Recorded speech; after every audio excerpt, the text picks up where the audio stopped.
अश्नीर ग्रोवर की इस allegedly call recording को सुनिए। Sorry, I don't know, sir, what you're saying. You don't know what I'm saying. Get घर क्यों जाके ना Are you drunk, sir, by any chance? यहाँ पर कोटक महिंद्रा बैंक के एक एम्प्लॉय को गालियां दी जा रही हैं और इवन उनका एनकाउंटर करवाने की धमकियां दी जा रही हैं। इस कॉल के पीछे की स्टोरी ये है कि अश्नीर को नायका आईपीओ के शेयर्स खरीदने थे और इसके लिए वो कोटक से 500 करोड़ का एक लोन लेने वाले थे और इसकी सारी फॉर्मेलिटीज भी पूरी हो गई थी। बट बिल्कुल लास्ट मूवमेंट में कोटक ने इस लोन को कैंसिल कर दिया और अश्नीर को करोड़ों का नुकसान हो गया, जिसके बाद अलेजेडली उन्होंने कॉल में गालियां दी और कोटक को लीगल नोटिस भी भेज दिया। बट सवाल ये उठता है कि एक मिलियनर होते हुए भी अश्नीर शेयर्स खरीदने के लिए बैंक से लोन क्यों ले रहे थे? दरअसल यहाँ पर अश्नीर लोन लेके और भी ज्यादा पैसे कमाने और अमीर बनने की प्लानिंग कर रहे थे और फाइनेंसिंग में इसे लेवरेजिंग कहा जाता है। यहाँ अगर नायका के शेयर्स की वैल्यू अपने खरीदे हुए प्राइस से 1% भी बढ़ती तो लोन की वजह से उन्हें 1% of 500 crore which is 5 crore का प्रॉफिट उन्हें मिल जाता। इस कॉन्सेप्ट को हम आगे डिटेल में समझेंगे। अब हम में से कई लोग ये सोच रहे होंगे कि लोन लेना तो एक बैड आइडिया है और भला लोन लेके कोई पैसे कैसे कमा सकता है। बट हम ऐसा इसलिए बोल रहे हैं क्योंकि हम में से ज्यादातर लोग ये नहीं जानते कि दुनिया के रिचेस्ट लोग अमीर बनने के लिए सबसे ज्यादा लोन्स का ही इस्तेमाल करते हैं। बट हमारे लिए ये भी जानना जरूरी है कि ज्यादातर इंडियन लोन्स लेने से डरते क्यों हैं और क्या रीजन है कि मिडिल क्लास लोग लोन्स को नेगेटिवली देखते हैं। इसे समझने के लिए इस डेटा को देखिए। यहाँ पर पर्सनल लोन सबसे ज्यादा पॉपुलर है और इसके साथ ही आज मैक्सिमम इंडियंस कार लोन्स और क्रेडिट कार्ड लोन्स भी ले रहे हैं और ये सारे लोन्स बैड डेट की कैटेगरी में आते हैं, जिसका मतलब है कि हम ये लोन्स लेके लायबिलिटीज खरीद रहे हैं जिसके बदले हमारी कोई इनकम जनरेट होती ही नहीं। उल्टा इसके लिए हमें हमारी जेब से एडिशनल पैसे खर्च करने पड़ते हैं। फॉर एग्जाम्पल, एक रिसेंट सर्वे के अकॉर्डिंग आज हर 5 में से 1 इंडियन अपने ट्रेवल के बिल्स पे करने के लिए पर्सनल लोन ले रहे हैं और 10% इंडियंस तो अपने EMI और क्रेडिट कार्ड्स के ड्यूज भरने के लिए लोन ले रहे हैं। वहीं दूसरी तरफ अमीर लोग लोन्स लेके अपने लिए कोई बंगलो या कार नहीं खरीदते, बल्कि इस लोन से वो एसेट्स खरीदते हैं जिससे वो और ज्यादा अमीर बन पाए। फॉर एग्जाम्पल, वो लोन पे लिए हुए पैसों को रियल एस्टेट, स्टॉक्स या बिजनेस में लगाते हैं जिससे उन्हें अपने लोन की EMI से ज्यादा रिटर्न्स मिलते हैं। इनफैक्ट हर वेल्दी इंसान काफी सारे लोन्स लेके ही आज वेल्दी बने हैं और ये मेरा नहीं, क्रेडिक्स के फाउंडर कुणाल शाह का मानना है। Every wealthy person has become wealthy by taking a lot of loans. But यहाँ डिफरेंस यही है कि ये सारे लोन्स गुड डेट की कैटेगरी में आते हैं जिसे एसेट्स में या फिर उस बिजनेस को एक्सपैंड करने के लिए इन्वेस्ट किया जाता है ताकि वो हजारों करोड़ों रुपए के प्रॉफिट कमाए। अब हम में से कई लोग सोच रहे होंगे कि 1, हम जैसे मिडिल क्लास लोगों को ऐसे इन्वेस्टमेंट करने के लिए भला पैसे कौन देगा, और 2, इवन अगर हमें लोन मिल भी जाता है तो एक आम आदमी की रिस्क टेकिंग एबिलिटी होती कितनी है, वो लोन वाले पैसों को ऐसी जगह लगाने का रिस्क कैसे ले जहां पर पूरे पैसे डूबने के चांसेस हैं। और ये पॉइंट एकदम ठीक है, किसी भी नॉर्मल मिडिल क्लास आदमी को अश्नीर ग्रोवर की तरह 500 करोड़ का लोन कोई भी नहीं देगा, ना ही उन्हें कोई रियल एस्टेट या किसी बिजनेस में इन्वेस्ट करने के लिए लोन आसानी से मिलने वाला है। और इस प्रॉब्लम का सोल्यूशन यही है कि हम स्टार्टिंग में वहां से शुरू करें जहां पर बहुत ही कम पैसे लगा के हमें ज्यादा ग्रोथ मिल सके, बेशक वो शुरुआत कितनी ही छोटी क्यों ना हो। और कुछ ऐसा ही इन नॉर्मल मिडिल क्लास लेडीज ने आज से 60 साल पहले किया है। इन्होंने 1600 करोड़ की कंपनी खड़ी कर दी और वो भी बिना किसी एजुकेशन और बिना किसी बिजनेस एक्सपीरियंस के, वो भी अपने घर की छत से शुरू करके। हम बात कर रहे हैं लिज्जत पापड़ की और इनके फाउंडर्स ने पहले दिन सिर्फ 4 पैकेट बेचे थे और काफी कम लोगों को यह पता है कि इस कंपनी को 1959 में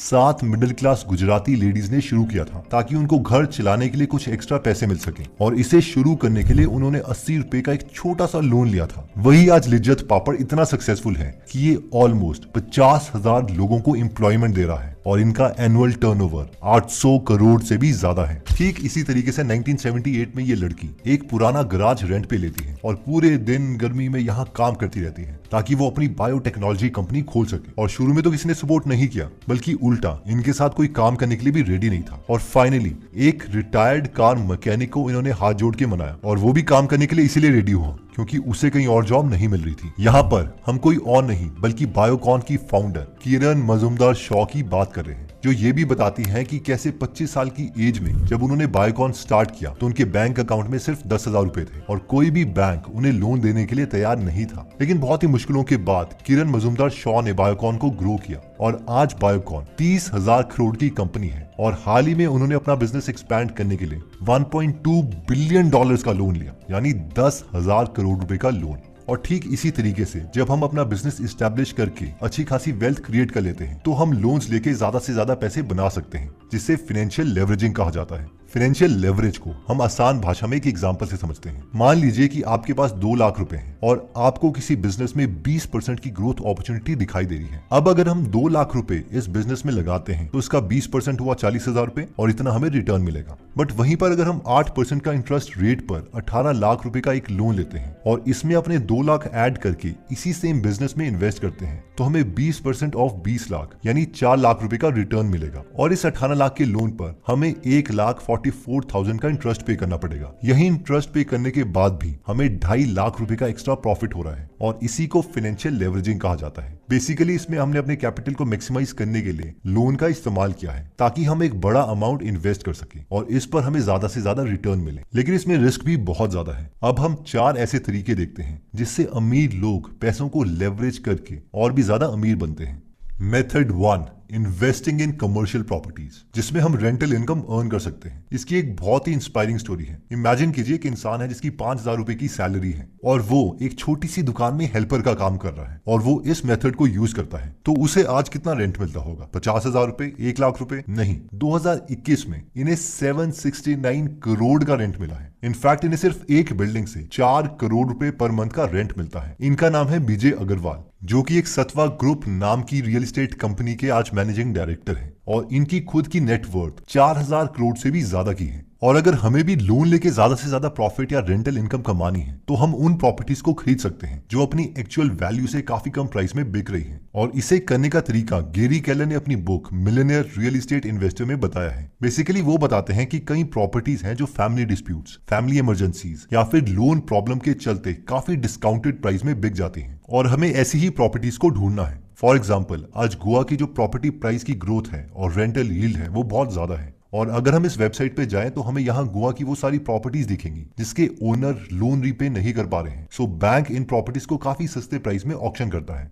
जैसे कि यहाँ गोवा के पॉश एरिया के 2 घर सिर्फ 70 लाख के ऑक्शन में बिक रहे हैं, जो कि इसकी रियल मार्केट वैल्यू से काफी कम है। और as a thought experiment, let's say कि हम 10 लाख का डाउन पेमेंट करके 70 लाख रुपए का एक लोन लेते हैं और इस प्रॉपर्टी को खरीद लेते हैं, रेनोवेट करते हैं, तो इसकी वैल्यू एटलीस्ट 20 से 30 लाख ज्यादा की तो हो जाएगी और हम इसे हर महीने अपने लोन की EMI से भी ज्यादा रेंटल इनकम अर्न कर सकते हैं। और इसके साथ ही अगर घर का प्राइस 5 या 6 साल में बढ़ जाता है या डबल के आसपास हो जाता है तो ये लोन एक गुड डेट कहलाएगा, ना कि बैड डेट। देखिए, रियल एस्टेट में अपॉर्चुनिटीज इतनी ज्यादा हैं कि इवन बिलियनर्स भी लोन लेके रियल एस्टेट इन्वेस्टिंग से पैसा कमाते हैं। जैसे कि लॉन मस्क ने पिछले कुछ साल में कैलिफोर्निया में 7 प्रॉपर्टीज खरीदी जिसके लिए उन्होंने बैंक से लोन लिया और हाल ही में उन्होंने इन सभी प्रॉपर्टीज को सेल कर दिया जिसमें उन्हें $25 मिलियन का प्रॉफिट हुआ। बट इस प्रोसेस को फॉलो करने के लिए एक कंडीशन हमेशा ट्रू होनी चाहिए कि हम वो प्रॉपर्टीज खरीद पाए जिनकी रेंटल इनकम और मार्केट वैल्यू की ग्रोथ रेट हमारी EMI की इंटरेस्ट रेट से ज्यादा हो। और दूसरी इंपॉर्टेंट बात, अगर शुरू में हमारी रेंटल इनकम मंथली EMI से कम भी होती है तो भी हमारी इतनी कैपेबिलिटी होनी चाहिए कि हम इस सिचुएशन को मैनेज कर पाए। Method 2, investing. इसमें आइडिया यह है कि हम लोन लेके किसी हाई ग्रोथ पोटेंशियल वाले स्टॉक में इन्वेस्ट करें जिसमें हमें ज्यादा से ज्यादा प्रॉफिट मिल सके। और जैसा कि मैंने वीडियो की शुरू में बताया था कि अश्नीर ग्रोवर भी इसी रीजन से लोन लेकर नायका के IPO में इन्वेस्ट करना चाहते थे। इनफैक्ट अश्नीर अपनी बुक दोगलापन में बताते हैं कि उन्होंने लेवरेजिंग का इस्तेमाल किया और बैंक से 95 करोड़ का लोन लिया और इस लोन के पैसों को अश्नीर ने जोमेटो के IPO में इन्वेस्ट किया। और हम में से ज्यादा लोग शायद बिलीव नहीं करेंगे कि ये इन्वेस्टमेंट इतनी सक्सेसफुल हुई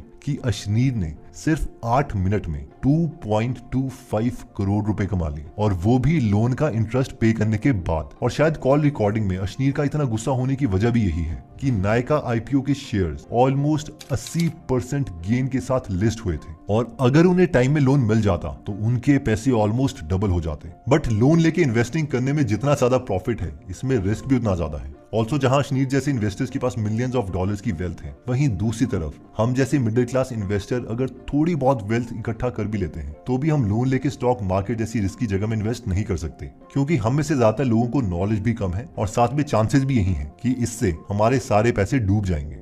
मेथड 3, बट अगर हम रियल एस्टेट और स्टॉक की उतनी नॉलेज नहीं रखते हैं तो हम लेवरेजिंग का इस्तेमाल अपने बिजनेस प्रॉफिट्स को बढ़ाने के लिए कर सकते हैं और इसमें 2 तरीकों से हम लोन लेके अपने बिजनेस को एक्सपैंड कर सकते हैं। पहला तरीका यह है कि जैसे हाल ही में मुकेश अंबानी ने $5 बिलियन का एक लोन लिया जो अब तक की हिस्ट्री में इंडिया का सबसे बड़ा कॉर्पोरेट लोन है। बेसिकली उन्होंने ये लोन अपने बिजनेस को एक्सपैंड करने के लिए और पूरे देश में 5G नेटवर्क को बढ़ाने के लिए लिया है। इवन वेदांता ग्रुप के चेयरमैन और फाउंडर अनिल अग्रवाल भी ये बताते हैं कि कैसे जब वो अपना माइनिंग बिजनेस ग्रो करना चाह रहे थे तो उन्हें कोई 50 लाख का लोन भी नहीं दे रहा था। तो अनिल अग्रवाल जी ने धीरूभाई अंबानी जी को अप्रोच किया और उन्हें एक पार्टी में बुलाकर उस बैंक के मैनेजर से मिलवाया, जिसके बाद वो बैंक मैनेजर इतना इंप्रेस्ड हो गया कि उन्होंने अनिल अग्रवाल जी को 50 लाख का लोन दे दिया। और आज वेदांता ग्रुप इंडिया की सबसे बड़ी माइनिंग कंपनीज में से एक है और अनिल अग्रवाल जी खुद एक बिलियनर है। सो अगर हमें अपने एग्जिस्टिंग बिजनेस में स्कोप दिखता है और अगर हमें इसमें लोन का इंटरेस्ट रेट से डबल या इवन ट्रिपल वाली ग्रोथ अपॉर्चुनिटी दिखती है